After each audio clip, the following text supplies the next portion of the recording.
Dripping sauce, dripping sauce, dripping sauce, Saturday, dripping drip.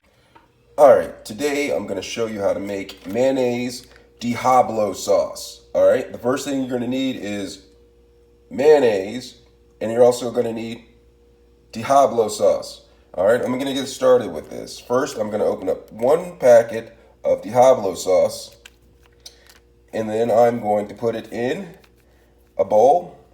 Alright. And then I'm going to open up one packet of mayonnaise and put it in the bowl. Make sure you get it all out and make sure you press it so you get all of it out.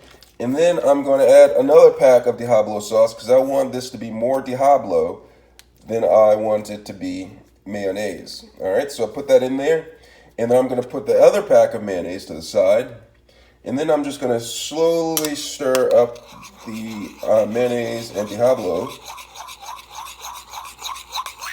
just like that, until it's a nice consistency. You see that? And that's how you make mayonnaise Diablo. Saturday sauce, Saturday sauce, Saturday sauce.